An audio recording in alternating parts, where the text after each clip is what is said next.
Here we are. It's late Saturday night, almost Sunday morning, turning the corner around June into July, and your buddies Rob, Butch, Rob, and Butch and Rob are in their respective houses or out of their respective houses in the chilling room or in their kids' room, and we're going to talk some Star Trek with you tonight for Is That a Trek in Your Pocket? Number 16. Rob McCullough, my co-host. Introduce yourself, and then let's talk a little bit. Well, I can't believe I've read 16 books since college, much less that we've done 16 of this in the past year. Has it been about a year we've been doing the Treks in the Pocket, Butch? I think so, yeah. That's pretty damn good. Pretty impressive. Yes, it is I, Lord Rob. I am happy to trek with you, Butch, tonight. And, being children of the 80s, there was a lot of gold chains, and now we got a chain of attack. That's right. Yeah, so it's pretty amazing. Yeah, we did 14 Bantam books, Journey to Bantams, and now we've done, this is 16 pocket treks, which means we're at 30. But more to the thing, we set out to do the first 50 pocket trek novels, and with this one, when we do the next one, we'll pass we'll have passed 1/3 of them. Wow, that's crazy. We're making it feels progress. like we've read like 7 books, not. Well, there might be a reason for that. Maybe we'll talk about it a little bit. Tonight's book is number 32 in the first 50 pocket books.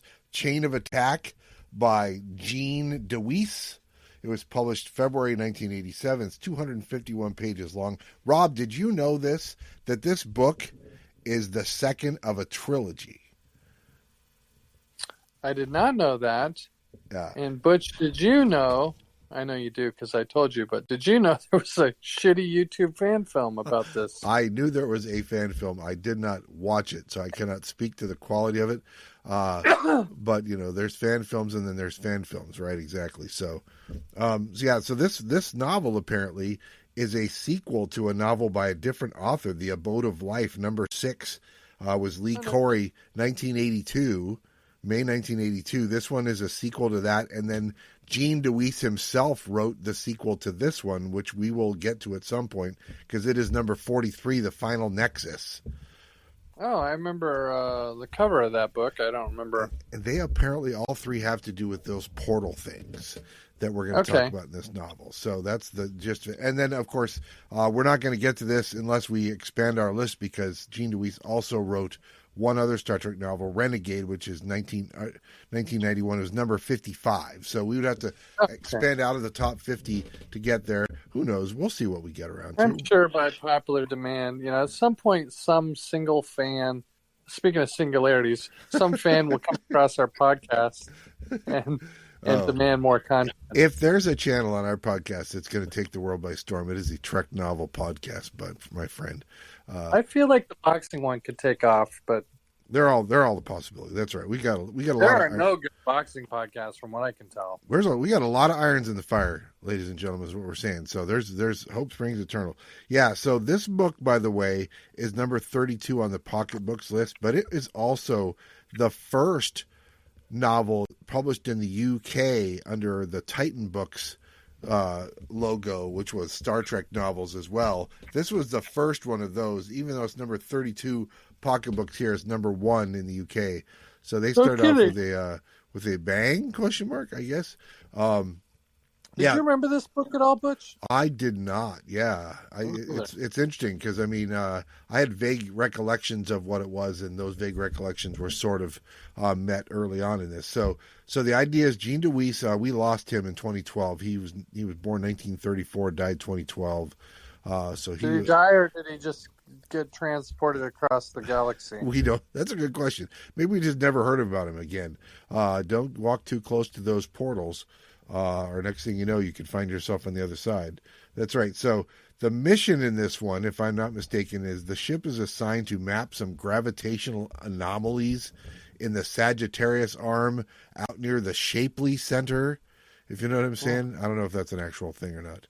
And they seem to be portals for instant travel somewhere else in the universe. But then something unexpected occurs, and as often happens in Star Trek, both TV series and novels, the mission becomes completely secondary to the events that are thrust upon captain and crew, and they have to come up with some way to save themselves from a predicament that they neither predicted, nor expected, nor planned for. Yeah. Happens all the time. And this sort of reminded me of, because you and I were talking briefly the other day about Voyager and the 70,000 light year business, Yes. and getting transported, and I brought up that other episode, which I'm drawing a blank on because my brain's fried, where they got transported 992. Which one was that?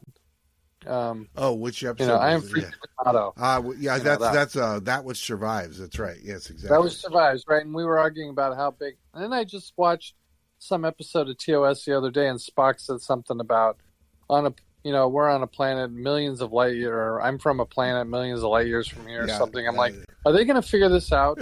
When are we going to get some continuity on how big the galaxy is? Somewhere between Star Trek The Next Generation and between Voyager, I think, is when they finally started sorting this out. Yeah, because it reminds me of that line from the one Star Trek movie we haven't done yet, Star Trek 4, where Scotty says, I can't believe I've traveled millions of miles, and McCoy's like, thousands of miles!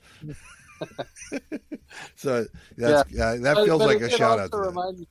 It also reminded me of the just sort of like instantaneously being transported from these vast distances, whatever they are, and beyond even. Well, yeah, so I'll say this. There were two aspects of this story that reminded me of other Star Trek episodes. One of them is the one you were talking about, which is where the ship inadvertently travels too far and no one knows how to get back. So that's the one we just talked about, that which survives, which somehow they're forced at warp 14.1 or whatever, because the girl on the planet touches the part of the engine and it overloads and it's running at super high speeds or whatever.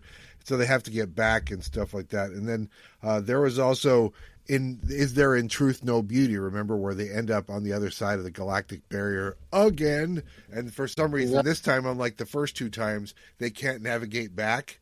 So there's that one. By Any Other Name is another one where they end up on the other side of the galactic barrier, this time on purpose. That, By Any Other Name. I just love that episode. Yes, for sure. And then, of course, there was a Next Generation. No, then there was Where No Man Has Gone Before, which is the second pilot, right? Second, yeah. So and they end up on the outside of the galactic barrier there, and then there's the Next Generation episode Where No One Has Gone Before, where these aliens called the Cytherians help some douchebag who's a visiting engineer travel far across to. It's like they don't even know where they're at. They're like in some of their plane of existence or something like that. They're so far away in that one, but. Yeah. I told you about the Good Fan films, the Star Trek Continues. Yes. And I think you and I said we might do those because there's 10 episodes. That's right. The final two-parter episode where they bring the 5-year mission to a close has callbacks to Where No Man Has Gone Before, which I thought was a really fun way to bookend the show. Oh, sure. Yeah, absolutely. Yeah, I can't wait till we do those. Well, because that's the thing that's been done a lot of times, right? It's like traveling. No one's ever been out this far, Captain, kind of thing.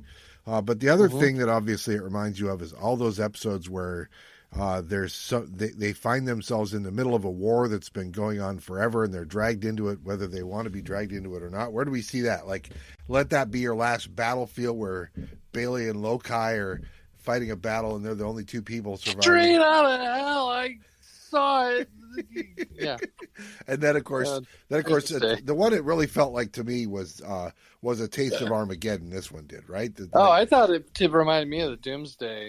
Machine. Yeah, exactly. Yeah. Although it would have been more remindful of that if they actually found, I think there was some promise in this novel, but I'm like, at the end of the day, I was like, so we're going to end the novel and we're never going to find out who actually blew up all these planets. Is that what we're saying? Like, we don't know. They're still doing it. Or they're still doing it. I will say this. I just finished reading a book. After I finished this one, I read an entire book by this person who just wrote a book called The Nuclear War Scenario, right? And it's like imagining a scenario where North Korea launches an ICBM at Washington, D.C., and the end result is the total annihilation of essentially all civilization on Earth. Oh, great. But so but the whole idea of there were all these pockmarked all these planets that they find that are pockmarked with nuclear explosions and stuff like that. Basically, did they do it to themselves, or they don't know, and stuff like that. And there was an interesting podcast I listened to a couple of years ago called "The End of the World." And it had 9 different episodes, each was a different scenario of how the human race could end. And one of them was, of course, nuclear war. And the idea that, you wouldn't necessarily try to get into a nuclear war, but if you did, no one's left and stuff like that. And it's totally devastating. And all this is and they could have lingered on this more or talked about it more, but they're just kind of like, yeah, these people all blew themselves up, or somebody blew them up. And some of them used phasers, and some of them used nukes, and some of them used anti-proton beams, and some of them used foul language, and we don't know what happened, and we're just going to leave all that unanswered. And I guess maybe when we get to the final Nexus, book number 43, maybe we'll find out. Maybe we won't want to. I don't know. It was interesting. The other thing that I thought was interesting about this is I was like, wait a minute. There's a character, the security chief in this book is Ingrid Thompson, a tall female security officer. I was like, we've seen her before. We have seen her before. And you know why? Because she was in Mind Shadow, and she was in Doctor's Orders. All 3 of those novels are by different writers, by the way. So there are different writers using novel-created characters. And they're just she's almost canon now. Well, what counts as canon for novels? So basically it's weird that you have novelists that are like picking up characters from other novels by other writers and using them, which is interesting. So, you know what characters go ahead. I was going to say, was she like someone that had been mentioned on the animated series or something, or is she just a totally new character that everybody went, yeah? Just a totally new character, and I think that's what they did is like, and that ultimately, that's an interesting thing we always talk about. Wouldn't it be great if there was more continuity between episodes on the original TV series? And it's weird that it would become weird that ultimately novels are the kind of thing where it's like, how can you create continuity when there's different writers of different novels working on things? And the answer is, well, in theory, if they wanted to, they could create continuity between the novels. I don't know why they do it or whatever. It does become a thing where, like this book, for example, it's a sequel and it has a sequel after it. I don't think you had to know that to read this novel, right? Maybe it increases it.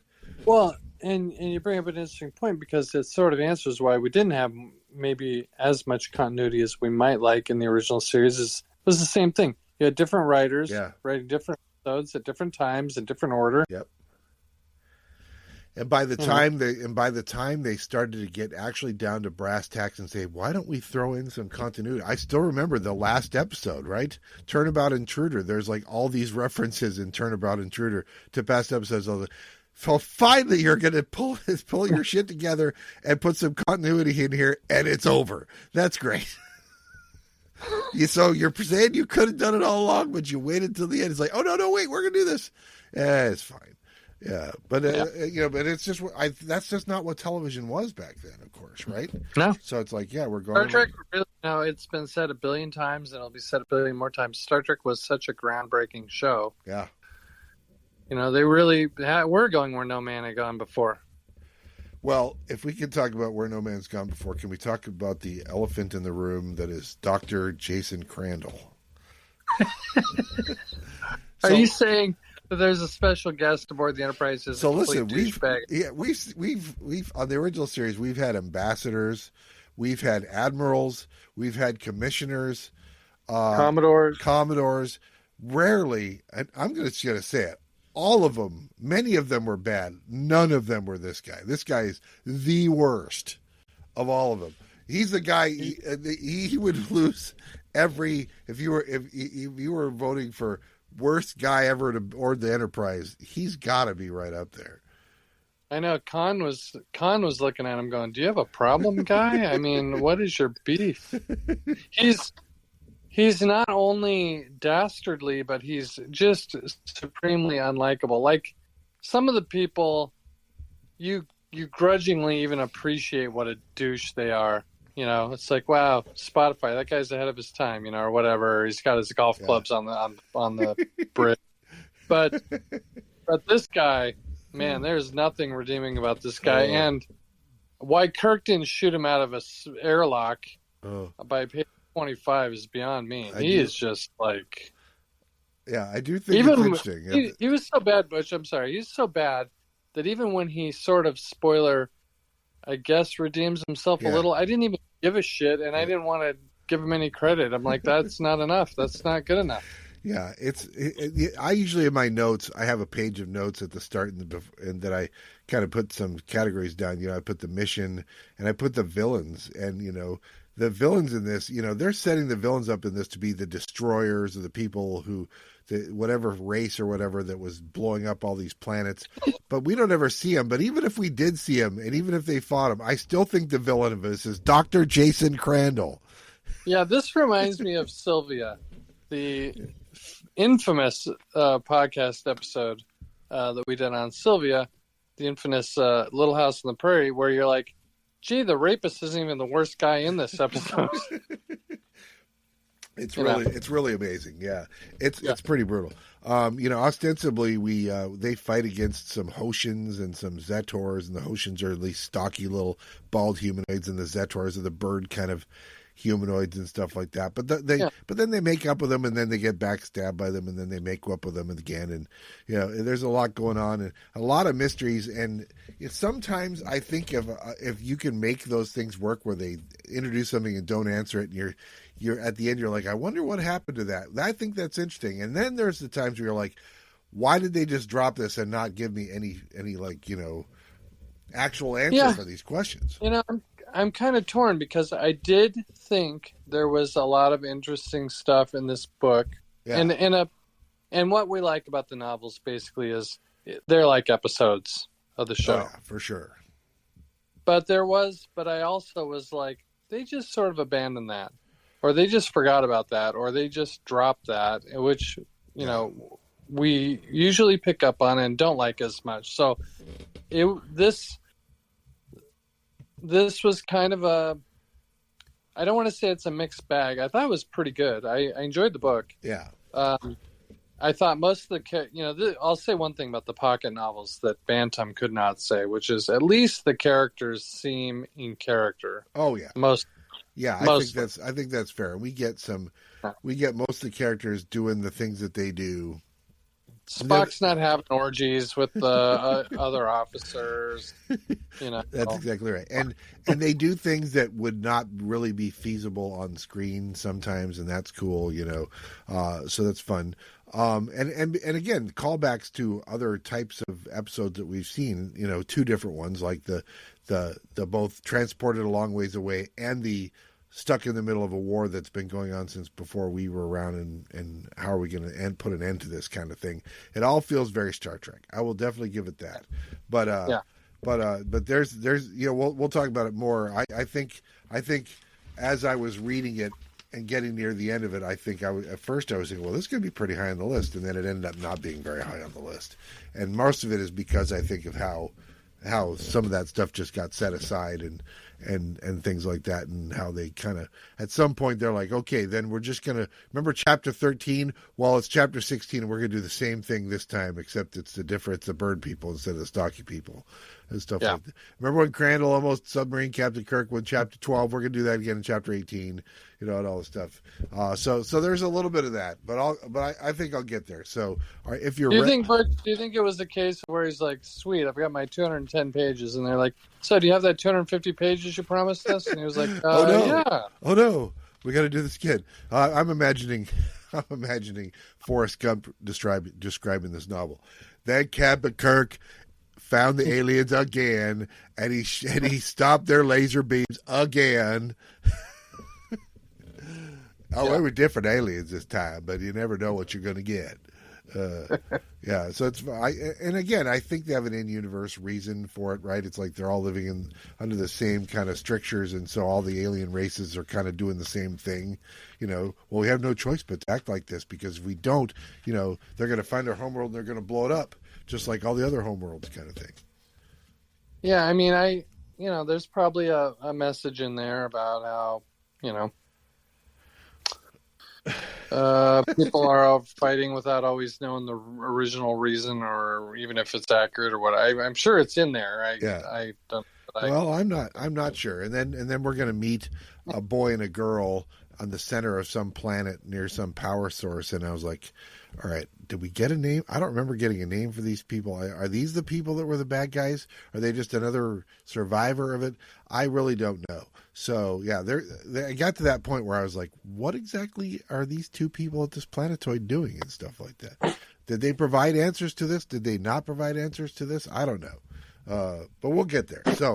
So if we want to start this on chapter one, we get a little bit of prologue about how vast the galaxy is. I'm literally hearing Carl Sagan going billions and billions of that's stars. Bloom County Yes. in the ear. Yeah. Oh yeah, exactly.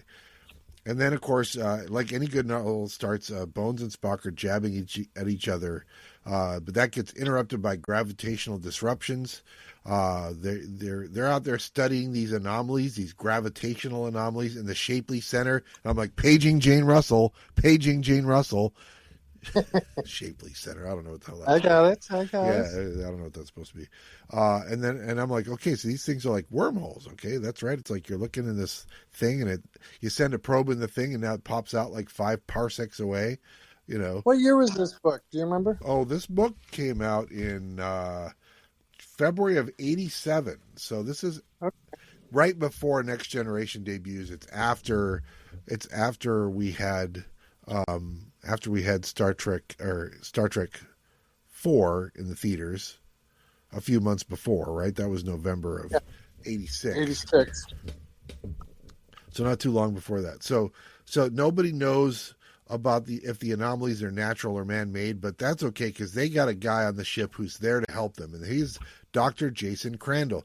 He's been sent to help. He's a doctor, but we're going to learn in this novel that he's really more of a politician or a used car salesman or whatever, that he's just kind of tricked his way into getting on the Enterprise and this duty and all this stuff. Yeah, would you say he's a popinjay or would you say he's a bogus frat? Bogus frat. I do like the bogus frat. I use popinjay all the time, so we're going to throw bogus frat in there because that's great. He's the commissioner ambassador of scientists is what I wrote down. He doesn't like Kirk's decision to stay. It's like, why are we going home? All this equipment we have, doesn't detect these things. We're just wasting time. Let's just go home. And Kirk's like, well, we're supposed to be out here studying 15 anomalies. And it's like, well, we studied enough to know it's not going to work. Let's just go home. And he's like, he's the guy who stomps away, in a huff a lot. Yeah, if you want to know what I think the biggest flaw in this book is, it's this guy. He is not believable at any point. Yeah, how in the world did he get assigned to this? How in the world has he not been, killed and buried quietly in a shallow grave somewhere in a forest? That's what I'm saying. Yeah, how in the world is he tricking or gaining support with the crew? How in the world is he tricking Kirk? Yeah. How in the, just like at no point in the book did I buy anything about this guy.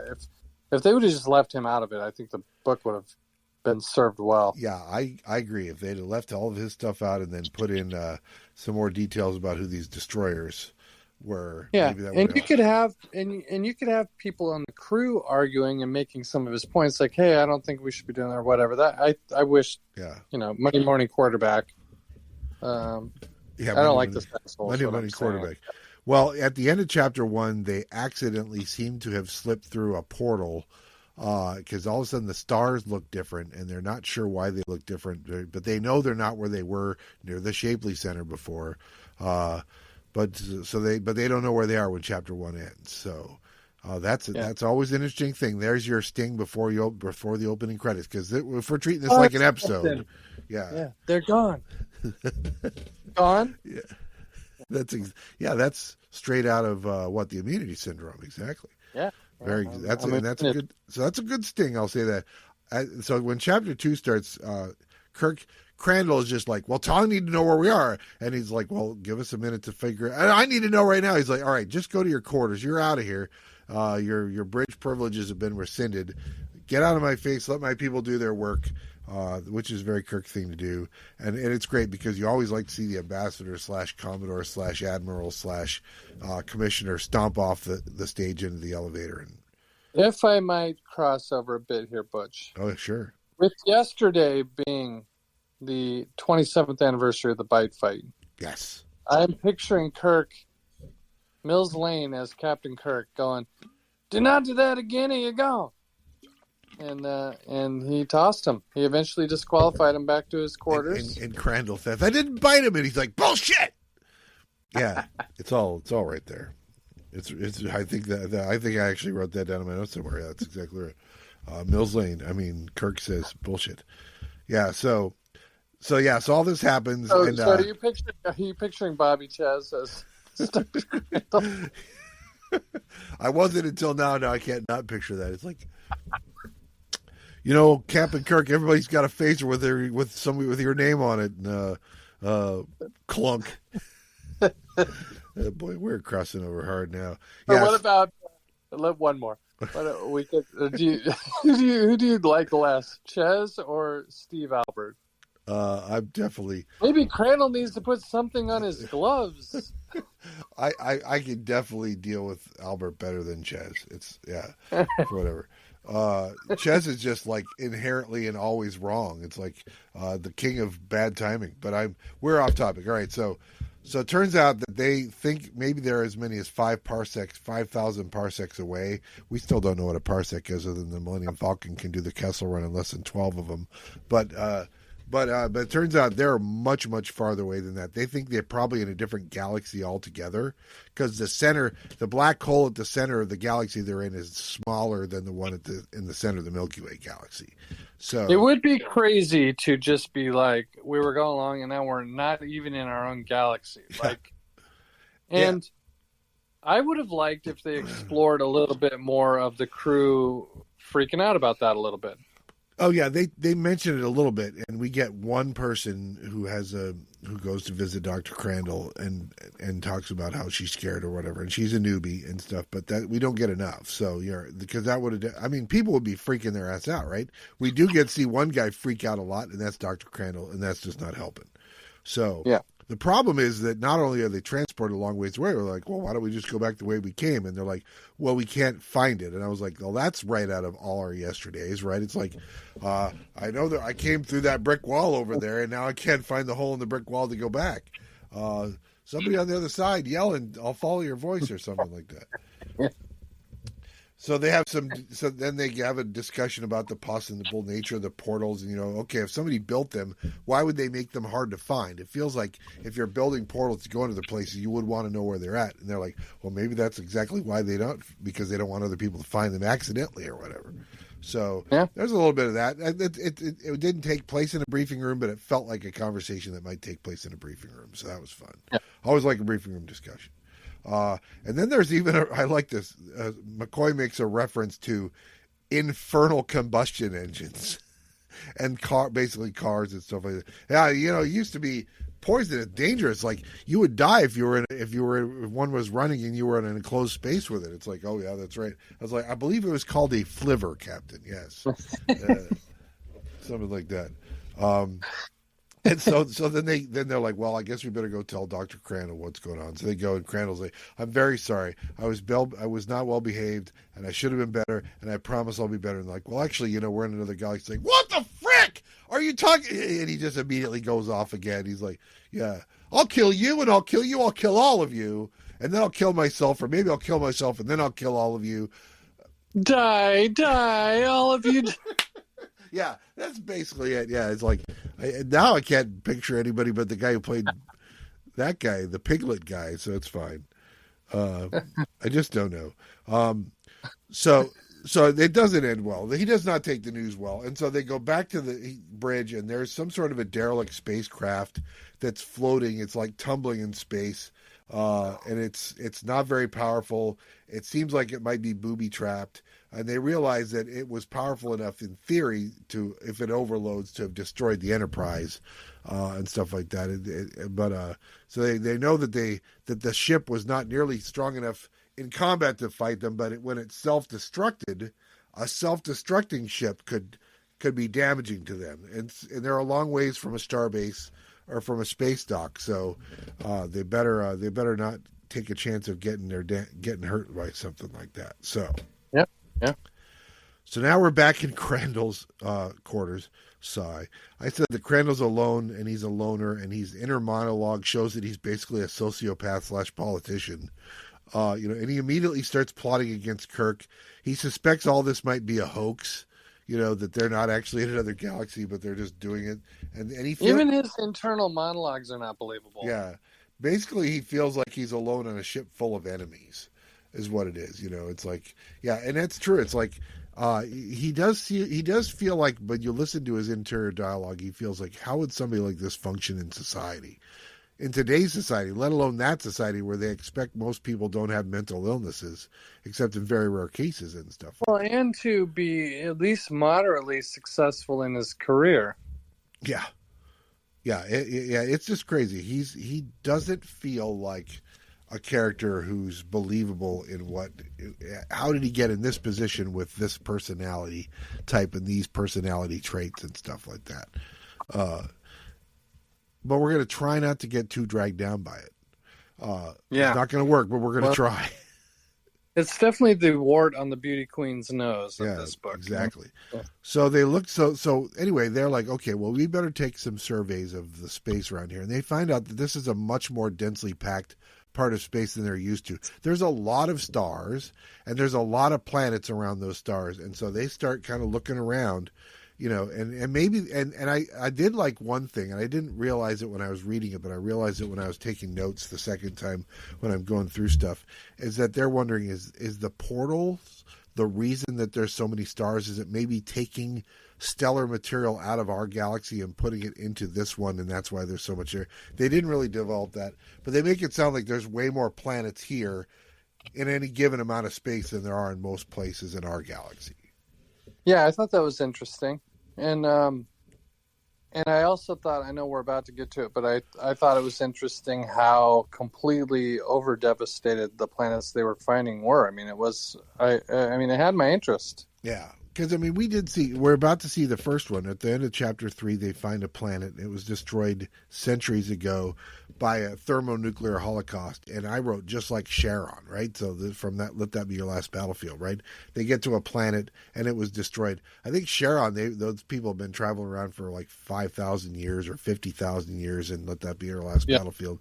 And it feels like this planet was a long time ago like that one, so... I think it was more like Pee-wee's Big Adventure, Butch.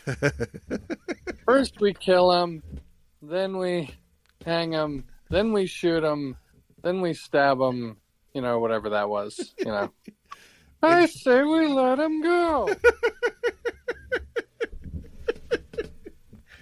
Okay, I was thinking Large Marge, but it's fine. Yeah.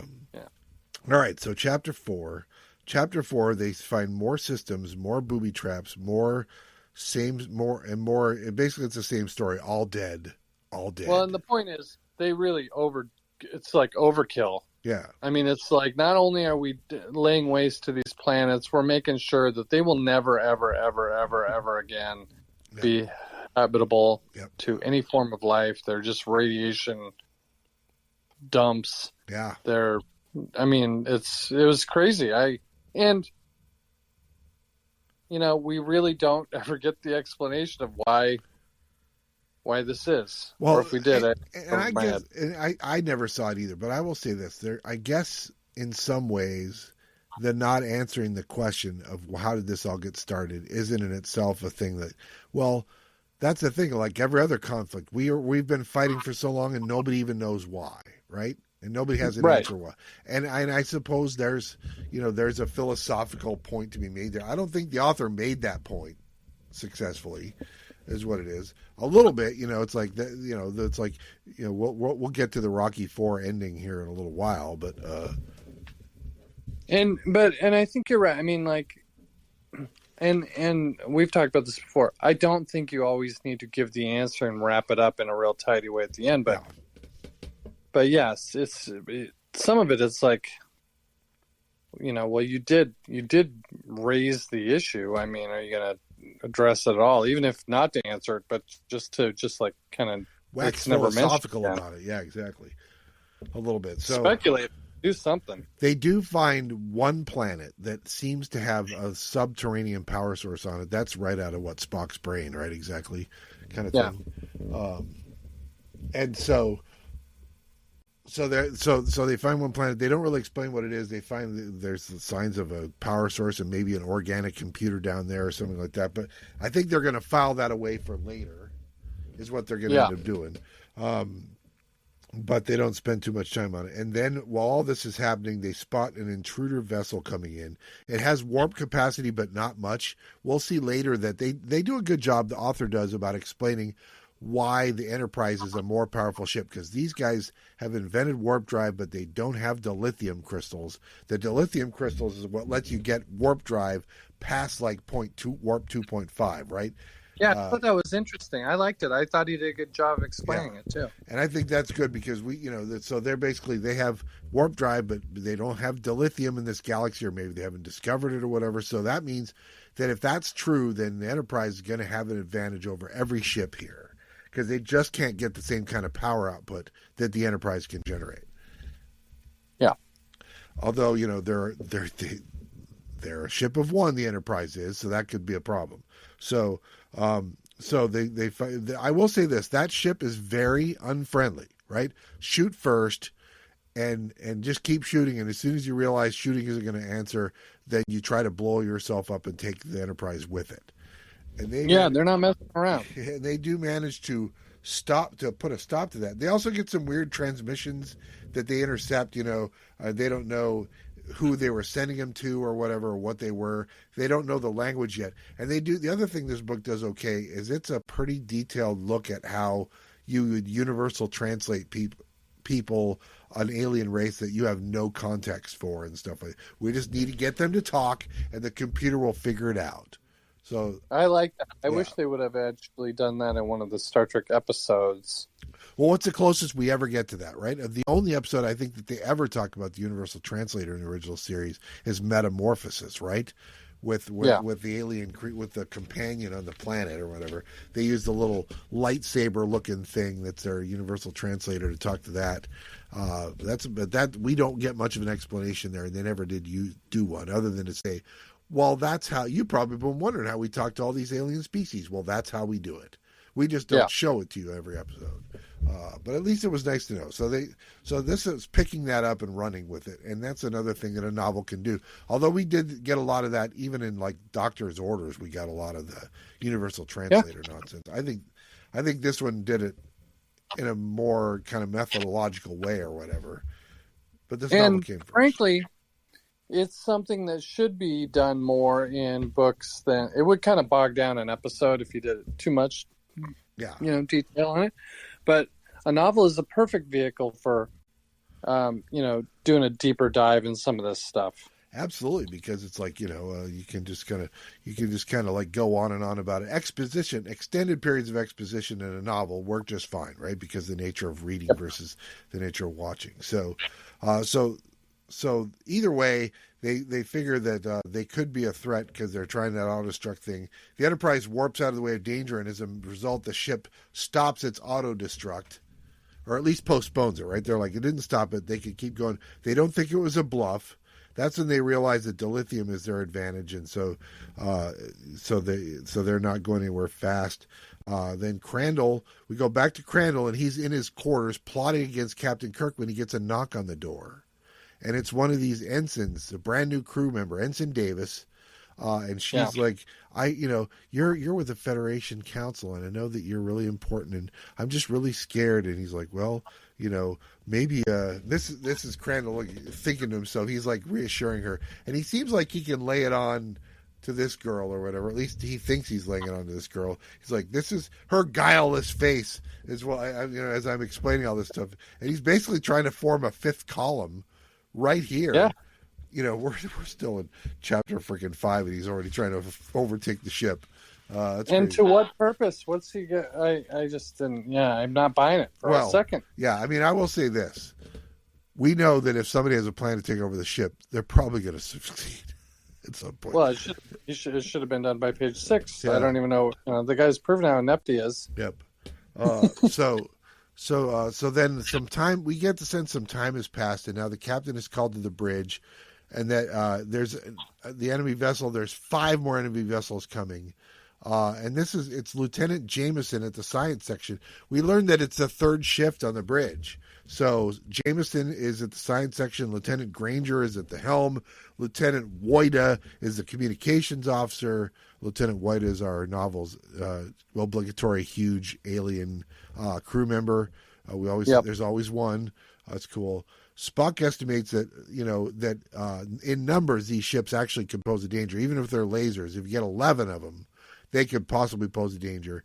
The Enterprise could hold that for quite a while. And then if you get more, like 20 or more, it'd be really bad, that kind of thing.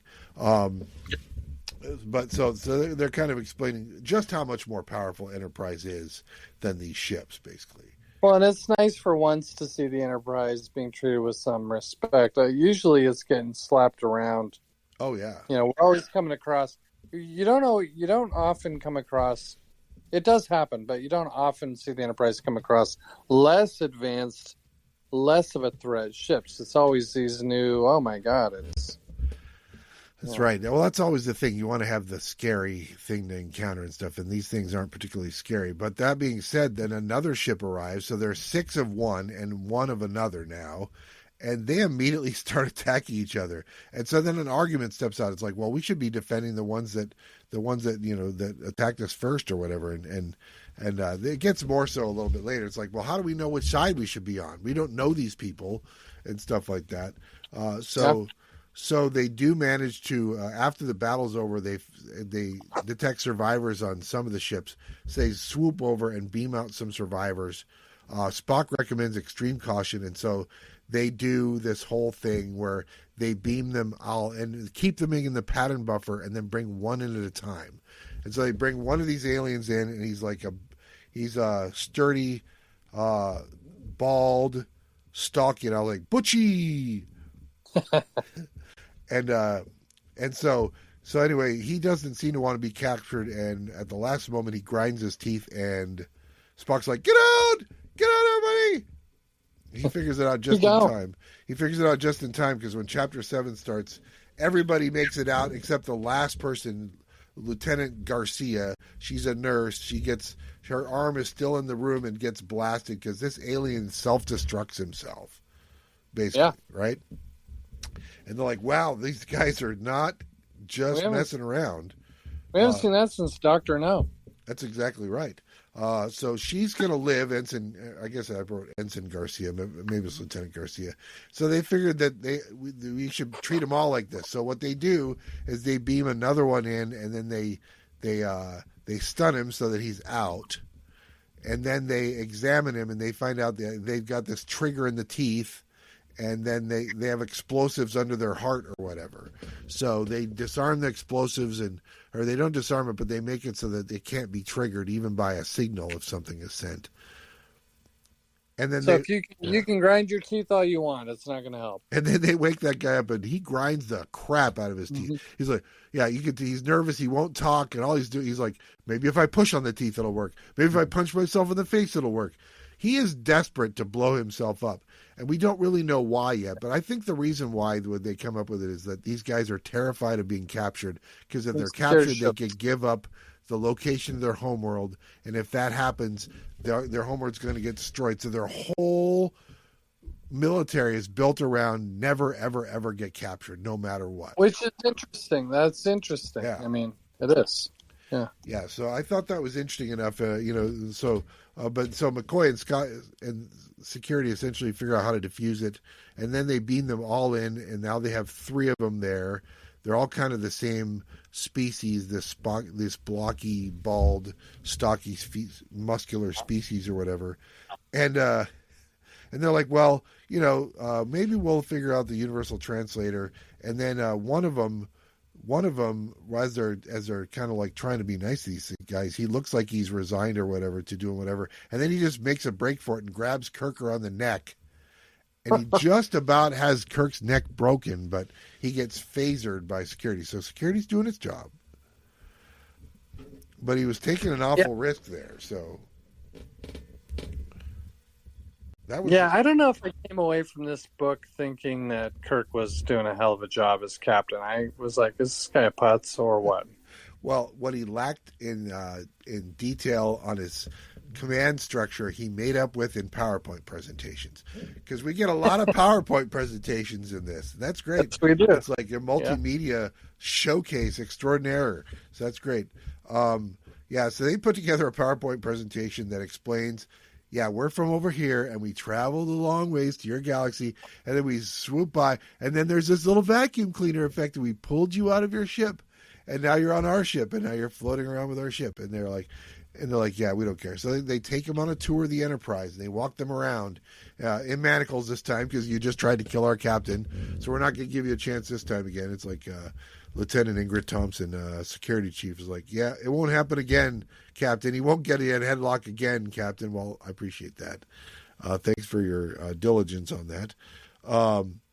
And then by the time we get to chapter 9, they have their first real communications. One of them is like none of them want to talk, and then all of a sudden, when they're finally shown these things, one of them is just like blah blah blah blah blah blah blah, blah and they can't understand it at all. But he's talking, and eventually the universal translator figures it out, and all of a sudden they're actually making useful conversation. They're like they're talking about the destroyers.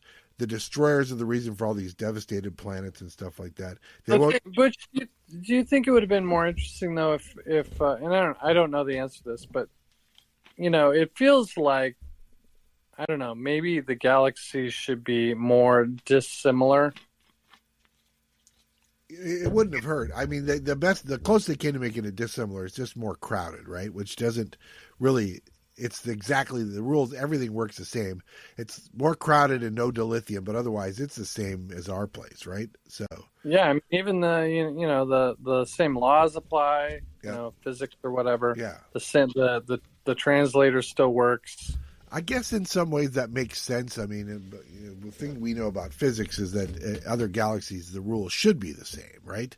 As far as we know. Yeah, but like in by any other name, the Kelvins they're not humanoid. That's true. They're not recognizable to anything in our galaxy. And if like some of the novels we've dealt with and some of the TV series we've dealt with where they it was some ancient alien race seeded life throughout the galaxy, not this new galaxy. So how did they? Yeah, so exactly. Although maybe use the portal. Oh, I don't know. Maybe you're deepening the story. Although I don't. I think you're giving him more credit than we deserve for doing that. So these guys won't discuss the location of their planet. They're very paranoid, but they seem to have a pretty good reason. But they do give their names. They're Terrasek, Radzik, and Balduk. Balduk's the guy who got Kirk in the headlock brief, and he's the guy who was the one who started talking. So when they didn't retaliate against him for attacking the captain, I think that's partially helped win him over to being okay. Maybe they're not trying to get us. They don't know much about the destroyers, but they think that second vessel that they had the battle with is one of the destroyer vessels, right? Okay. So they don't. Yep. They figure that alien species is the one that blew up all these planets. It must be, right? But they've never seen him and they've never talked to him, so they have no idea. And Kirk's like, well, it's possible that that second alien species had enough weapons to do some of the damage, but we saw places where the planets were destroyed by more advanced weapons that neither of these things have. And McCoy's like, well, you don't know. They might have other ships that have better weapons and stuff like that. So again, more briefing room. But it's questions that they raise, and they're trying to talk themselves into. Nobody around here seems to be powerful enough to do all this damage. So we probably haven't met the bad guys yet. And he's like, and we aren't gonna. Yeah, we're not. We don't know that yet. I will say that at this point. But so they say, well, I see. We get a FDR quote. The only thing we have to fear is fear itself. And Spock's like, yeah, that was a philosopher on your planet, wasn't it? He's like, well, it was a politician, but you're close enough. Yeah. So they come up with a plan to that the ship that was out there that they had the battle with. We'll just do the same thing to them. We'll capture one of them and we'll do the same thing, and it'll work out great. So, and all this time, of course, when we get a chance to see Crandall again, he's plotting against Kirk again. And then they have this scene where they're practice kidnapping. And I was like, did we not just have alien abductions in the Prometheus design? And now the Enterprise, being the most advanced people in this one, they're doing alien abductions. And it's funny because they're going to get abducted later in this novel, inexplicably again. But I think it's funny. It's like all of a sudden we're in the alien abduction portion of the Star Trek novel pantheon. Yeah, we're it's zeitgeist is sweeping up Trek novelists, I guess, and yeah, that's right. So while they're practicing, Crandall pulls a phaser on Captain Kirk, and the phaser on the bridge, and the phaser is set to a high setting that nobody can take. Or we don't know why he did this. We can't take any risk that he might fire this thing, and he's got a plan. Crandall has inner dialogue going on, and he gets this idea to install Dr. McCoy in command. I was like, we saw that in Doctor's Orders, damn it. You should have learned that that's never a good idea. We didn't really enjoy the novel when McCoy was in command. But there's the thing. Yeah, go ahead. Well, and, I don't know if Crandall suffered a head injury, in the week since the last attempt, but his reasoning is so flimsy. Yeah. Like, oh, this guy sort of disagreed once with Kirk. Obviously, no one's going to have a problem with me pulling a phaser on the captain and it starting a mutiny. Yeah. Like, come on, man. I'm not. I like, what is this guy on that because he's thinking about it, just ruminating about this. Like, he's not envisioning, like, hey, wait a minute, let me check myself here. Could this possibly not work? He's just like, oh yeah, they're totally going to go for it because I saw one ensign who had some misgivings, and I saw the doctor disagree once with the captain. So obviously, this guy's ripe for the pickings. Well, to his credit, to McCoy's credit, McCoy's like, yeah, I'll take command. Okay, yeah, sure. So just look. Why don't you look over this way? Don't pay no attention to the pointy-eared guy who's walking up behind you. Just look this way. Spock VNPs him, and that ends this fifth column attack real quick. I will say it was blissfully over quickly because you could tell it wasn't very planned out. So the fact that they didn't linger long on it is good, right? It's like, but that being said, we're locking this guy in his quarters and we're throwing away the key now, right? Or we're locking this guy in the quarters and we're pushing the little red button on my armchair, on the captain's chair that the jettisons the pod. Yeah, and it just happened to have Dr. Crandall in the pod when we jettisoned the pod. Kirk's reasoning every time is, well, this time he's learned his lesson for sure. Yeah. So I'm sure it'll be fine. Like, no, this guy's got some kind of brain damage. Well, yeah. So he's in his quarters now, and Operation Kidnap is back on. So the Hoshians explain why no one trusts each other, and that the result has been nobody talks to each other, but that's okay because Enterprise is like, that's cool. We'll get y'all in a room together, and it's going to make it work. So Crandall is now depressive. He was in manic mode before, and now he's in depressive mode. He's like, I should just kill myself. If I had any balls, I'd kill myself. Or hear me out. Maybe I could destroy the ship and kill myself and everybody, and that's almost as good. That makes total sense. Yeah, take all these mofos with me. I don't buy this guy at all. Not at all. At no point do I go, yeah, maybe. Yep. Not at all.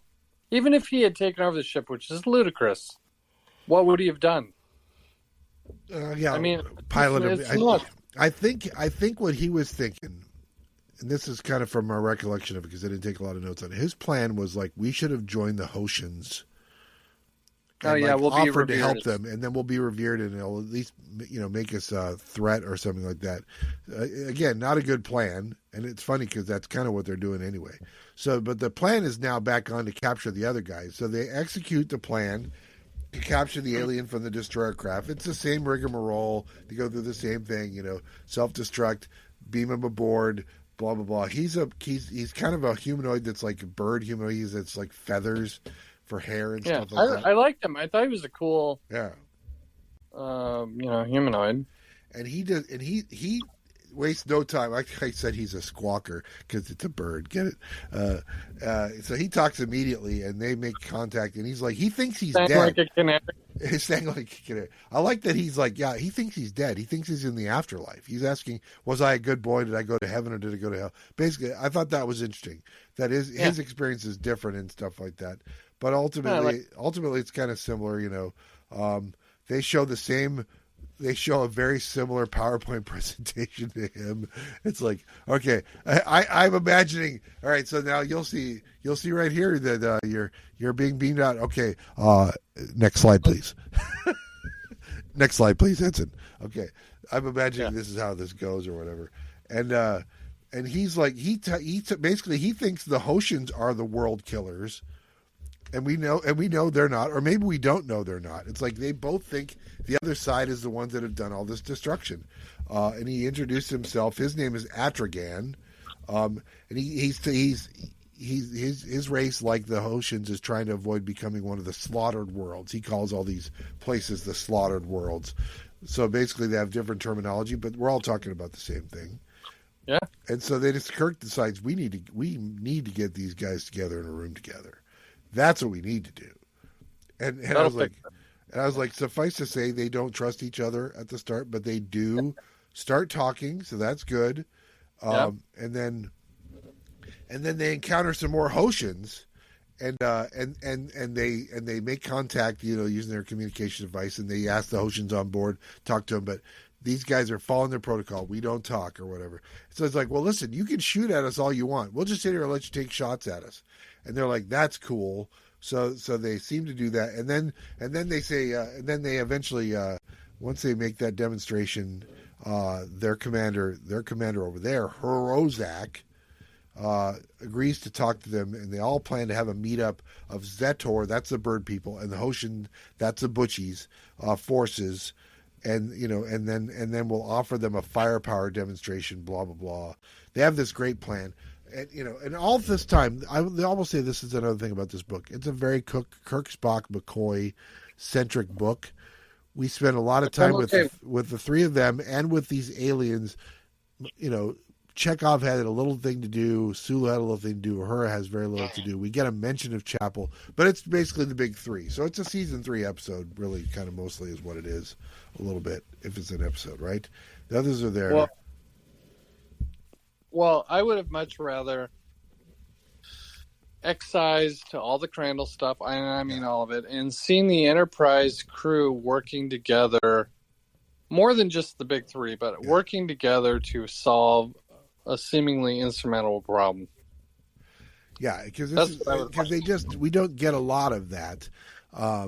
We get hints that that's what they need to do. We'll get a little bit of it in the big action sequence near the end. But think of the drama. Think of the drama there would be, because there's no drama with the Crandall stuff. And for not a second, I can't imagine any reader in North America thought this guy was a legit threat to the Enterprise. Yeah, he's a nuisance.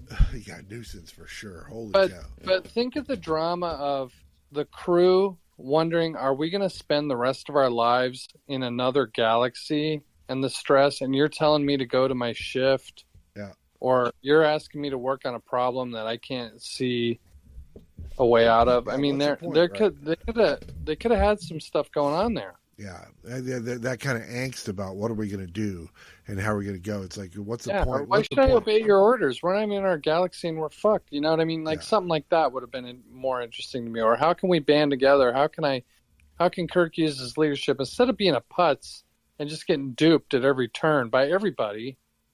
Kirk's using his leadership to keep morale up, to motivate people, to give hope. I don't know, something. I feel like there's a missed opportunity. A Kirk speech to the crew. Risk is our business. Yeah, something like that, right? We need this. Yeah. We don't get it, we need it. So again, Crandall has one last play, self-destruct the Enterprise. I wrote, he's the worst. And then right, this is right about the same time when Kirk thinks Crandall might be coming around and thinking, okay, maybe I'll just try to be useful. So he's back on the bridge. Crandall is, inexplicably.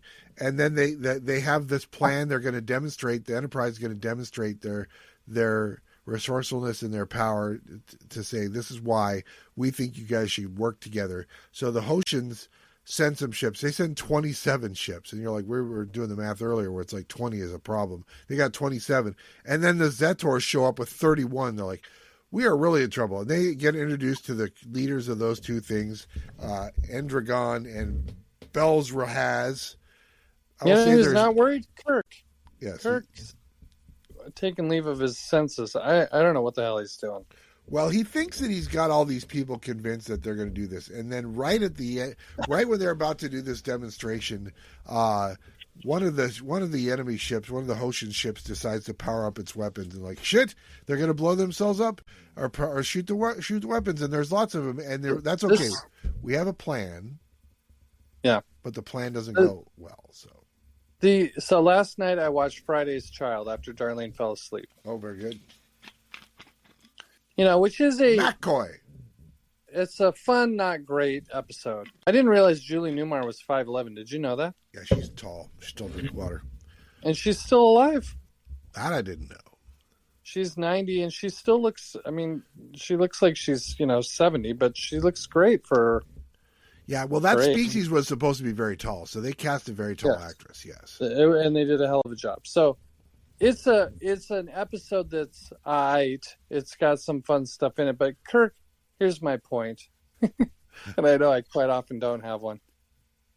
This is the kind of, the Kirk that we get in this book is the Kirk who goes, why did they kill this guy, Mr. Klingon? I'm going to shoot him. And he gets killed, and Kirk's just like baffled as to like, we didn't do nothing. Like, yeah, you did. It's not a mystery why your crewman got killed. He pulled a phaser and was about to shoot the Klingon on this planet, and so they took him out. Yeah. But Kirk just like is, B-worded, and that's the kind of Kirk we get here. He's just like, he's not thinking. He's not intelligent, from what I can tell. And if that wasn't more clear than Crandall's on the bridge, and then something goes wrong, because what happened is that one of the ships is going to start attacking, and that's okay. They have a plan, right? We just warp out, and it's all good. But then, why is Crandall allowed anywhere near anything? Well, yeah, because the first thing he does is he strikes, right? He like goes and knocks over the helmsman. And so now there's nobody to execute the orders.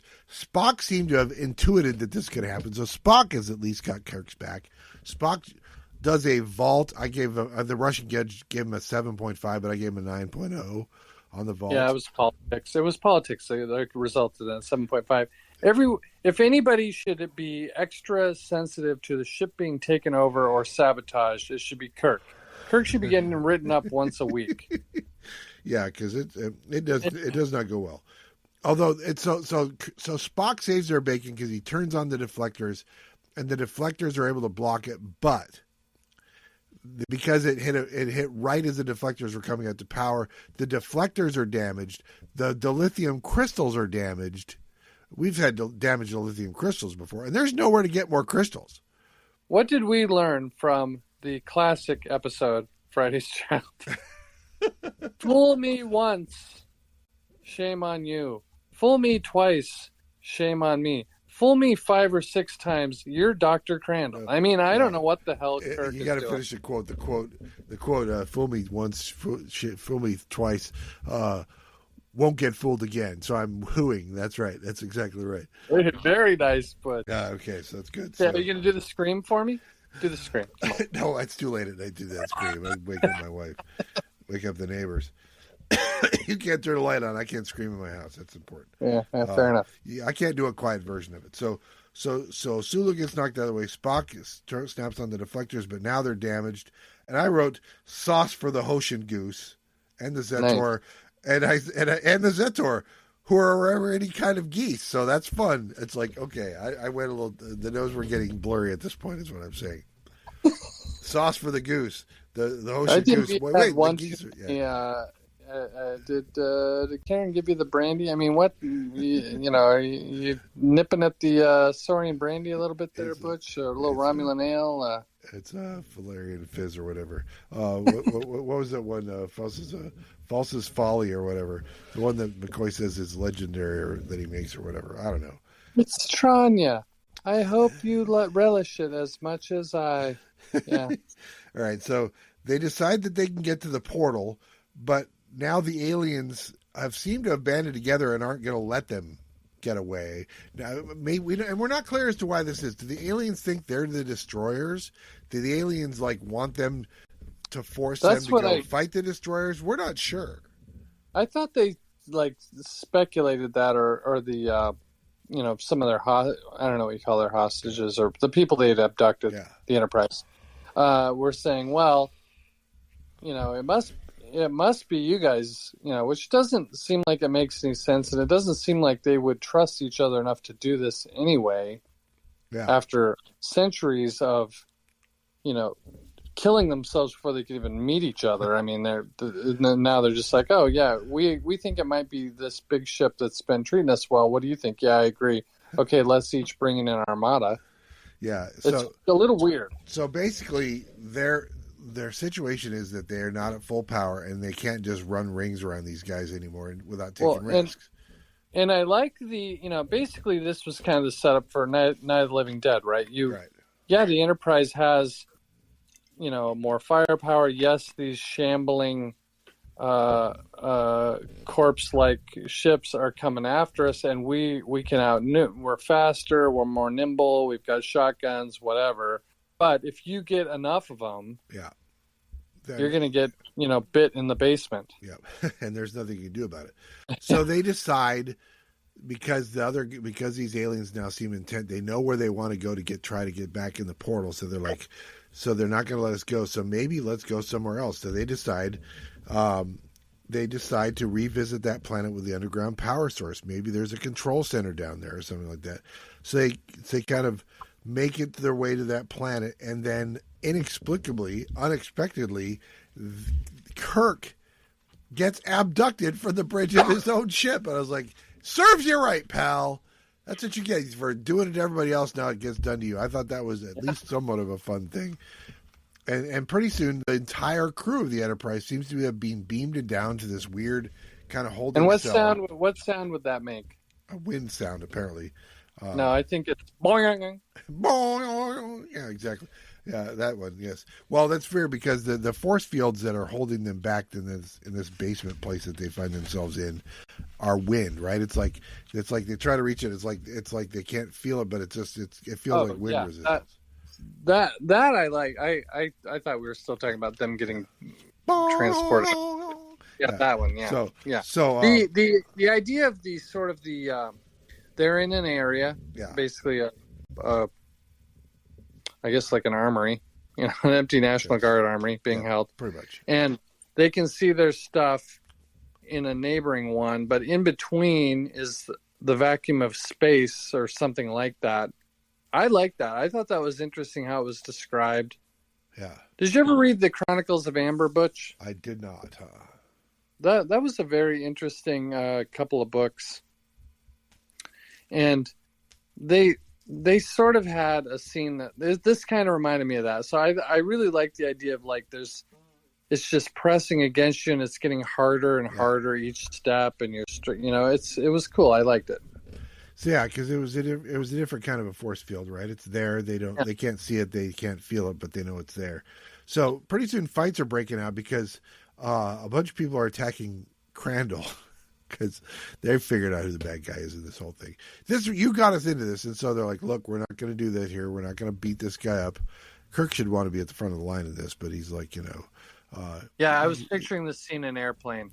I was picturing him wanting to Finnegan this guy is what I was picturing him, but I was picturing, get a hold of yourself, smack, and then the next person's got a club, and the next person's got a tire iron and a bike chain and there's a lot of there's a lot of pent-up frustration here is what we're saying. So, yeah, so I thought, you can see this equipment, but you can't reach it. And McCoy's like, what you just need is a good old Georgia fly rod. All right, Country Doctor alert.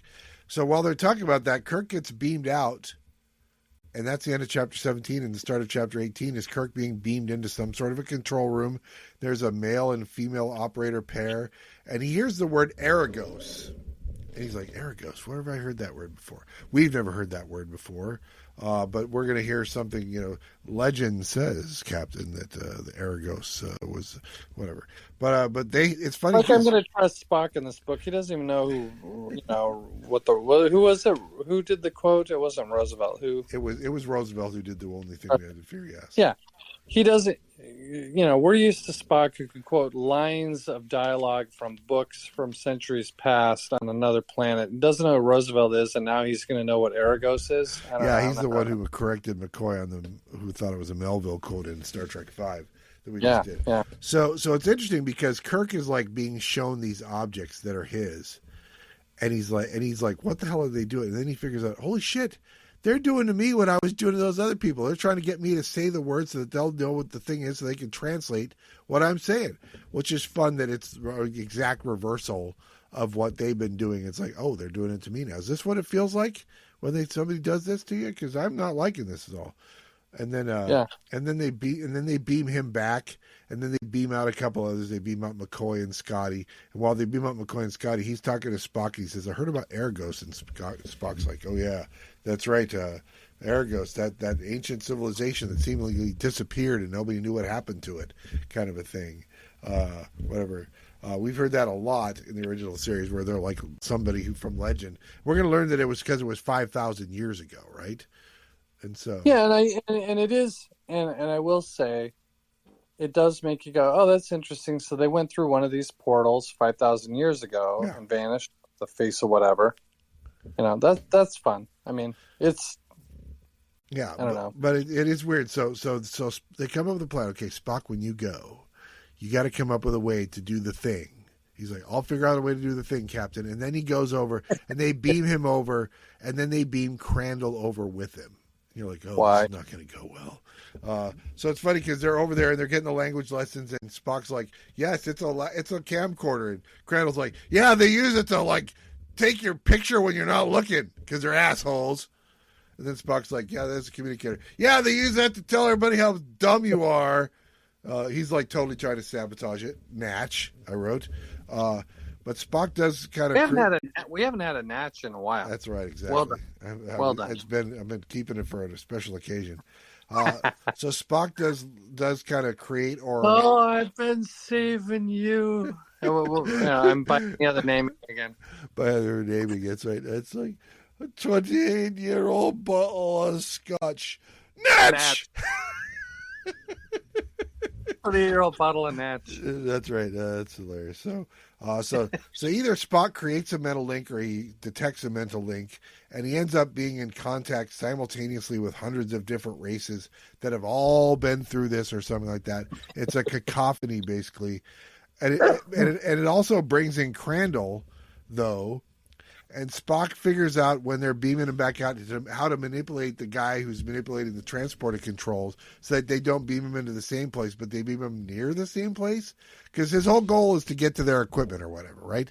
So they put him on the other side of that portal, but he finds out the hard way that on the other side of that invisible wall, it's like a vacuum, and so he's like dying in the vacuum of space. You just got Event Horizon. That's exactly like right. Idiot.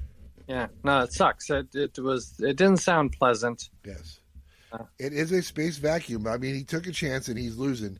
So that's chapter 19. So chapter 20. Spock's like, send me back to the planet of the apple where I could, I could go 5 minutes. All I do is get blown up by rocks and shot by yellow lightning and everything. Lightning bolts. Yeah. So Crandall also joins into the other races, and he has a change of heart. Some people say Crandall's heart grew 3 sizes that day. It's like they knew his secret pain. And he shared it and became stronger with the sharing of the secret pain. Wow, listen to you. You're on fire. You get, I feel bad for our listeners because, Butch is having to carry the load here. You got Rummy Rob over here. My brain's fried. But Butch, you brought your A game tonight, pal. Oh, we've both been bringing up all the references that they're doing. You're the one who brought up either other books and stuff like that resembled it. That's great. So either way, Crandall actually helps Spock execute his plan, and they manage to get the translator, throw it through the little invisible wall so that they have access to that so they can actually talk to these people or whatever. And so with that, they download some data and they find some patterns and they figure out a way to get back to the portal and measure the portal. And the reason why the portal is so powerful is the bigger the portal, the lower the distance it sends you. So the smaller the portal, and they're like, it's just barely a kilometer wide, not even a kilometer wide. So it's just it's like trying to get through that space dock door in that Star Trek 3, right? While it's still opening. A needle in a haystack would be child's play compared Exactly to right. this. Yeah. Right? But seriously, in the vastness of space, the idea that this hole is a kilometer, I mean, that is, the odds of stumbling across that And are it's remote. it's not even always there. They have to wait for the next interphase, right? So if I may Tholian web for a moment, they have to wait for the next interphase when the portal's there. So it doesn't matter. They decide they're going to go through, and basically they warn, over time, more and more races were attacked by whatever it was. It started what they refer to as a, I'm going to use quotation marks, chain of attack, I believe is what they refer to this as. Which, can I do this? Yes. Boom, boom, boom, boom, boom, boom, boom, boom, boom, boom. Boom, boom, boom. Boom, boom, boom, boom, boom, boom. Chain, bring us together. Huh? What do you think? Fleetwood Mac reference. It's late at night. Yeah.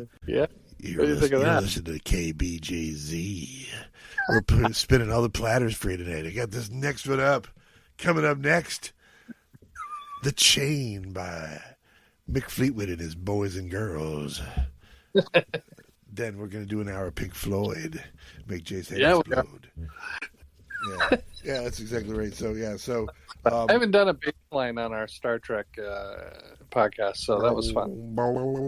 At first I thought you were doing like Spock, feeling angst after he kills his captain in Amok Time, but then I was like, oh, that's right, Chain. We're doing Fleetwood Mac. It's great.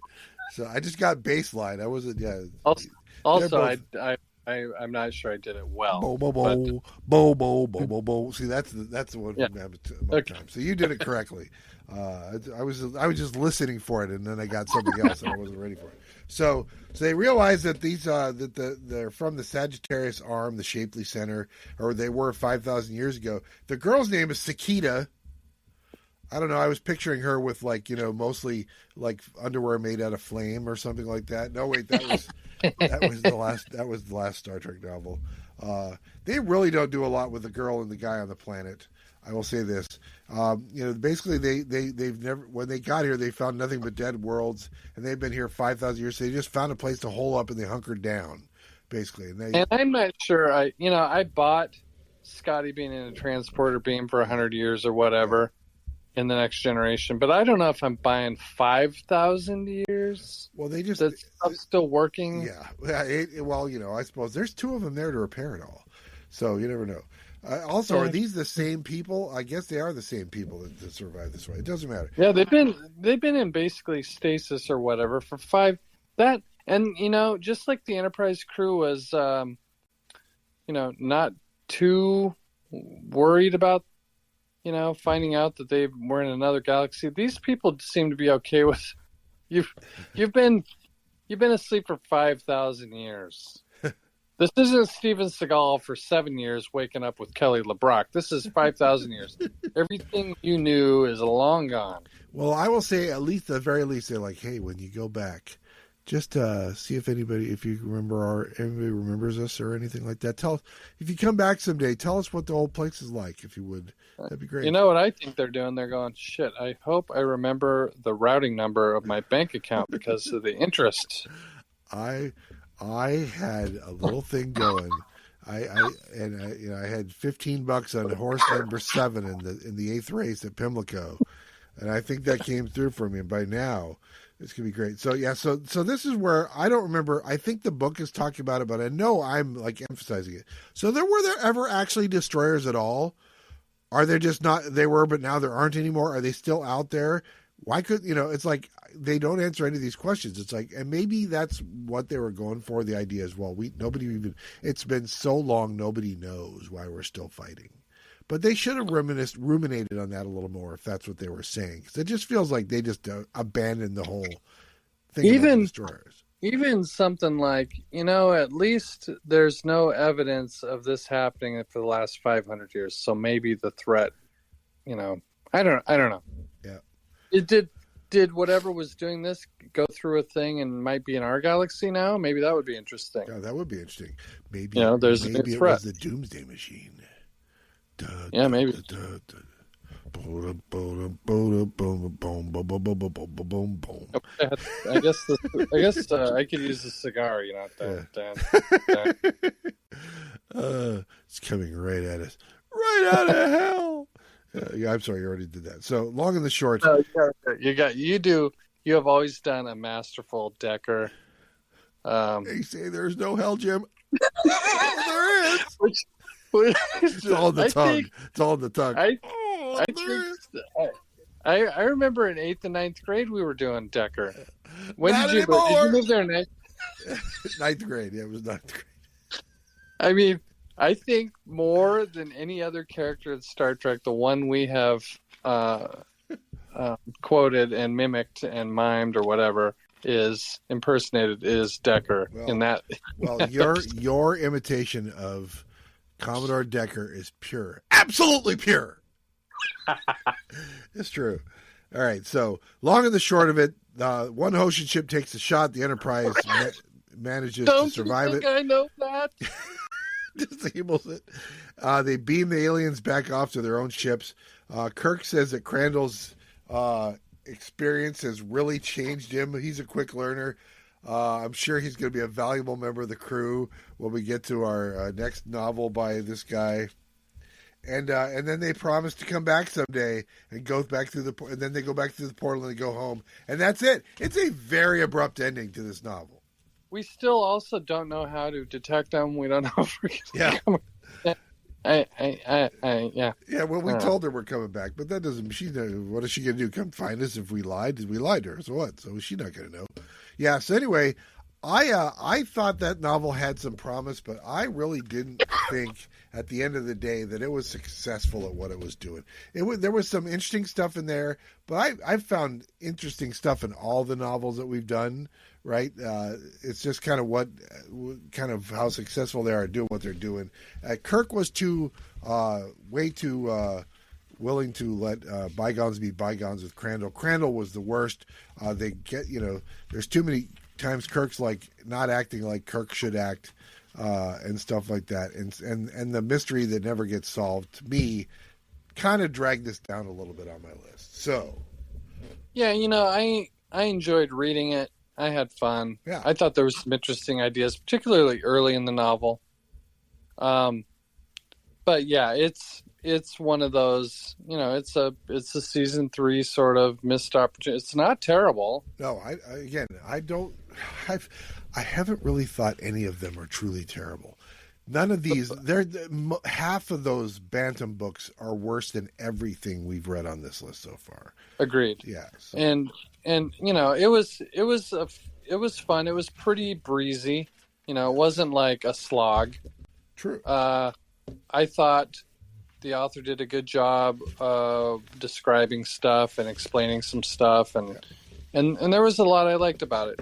But it's towards the bottom of the pocket ones for sure. I would tell you exactly where, but I'm in pitch black here, so I don't know. Well, I'll tell you where I have it. So we have done 16 novels so far. This is the 16th one we've done, and I still have the Klingon Gambit at 16, and this one comes in at 15. I put this one at 15, right below Mind Shadow, which you have much higher on your list than I do. The one I was determined to put this below by the time I got to the end of it is Corona. I was like, feels like Corona got a bad rap being the first Corona. One. And so I was like, it's definitely not going to be above Corona. So I knew it couldn't be. I have Corona at 11.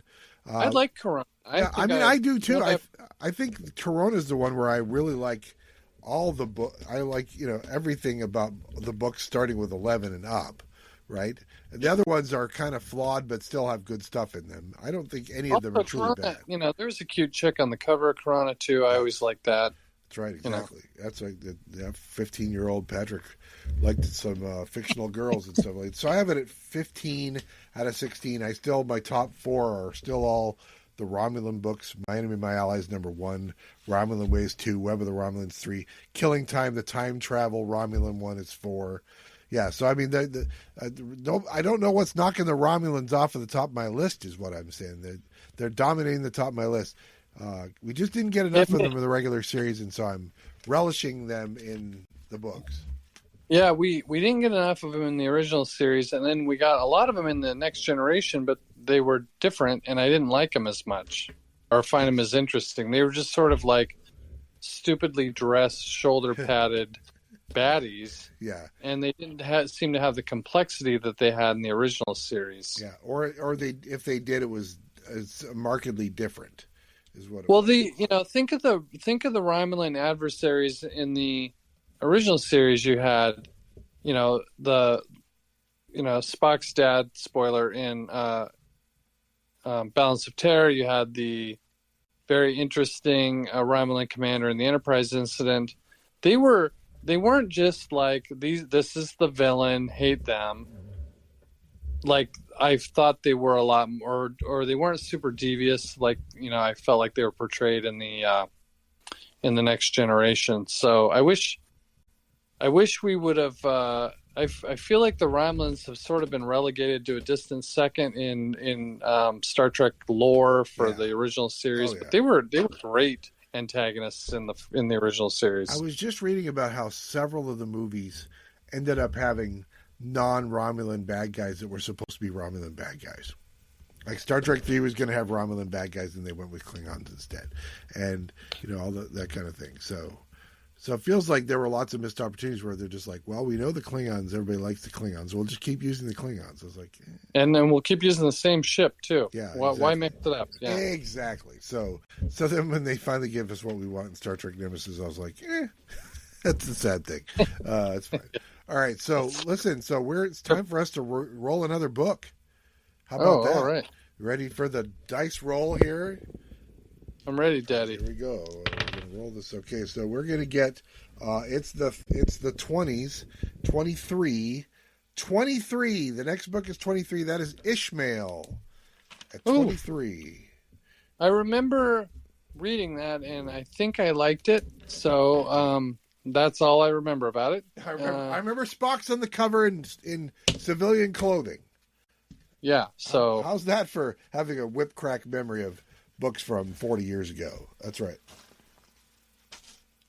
Yeah. I'm excited. I'm looking forward to reading Ishmael. Maybe I will get some reading done over the 4th of July a couple of days. That's exactly right. So, ladies and gentlemen, viewers and listeners all over the world, we're continuing to take the world by storm with our Star Trek novels. We're glad you're able to join us for another novel tonight in our review of Chain of Attack, and join us next time, whenever that might be, for our next novel, number 17, Ishmael. Take us out, Rob. Yeah, join us next time for Saturday Nights in the Sagittarius. Live long.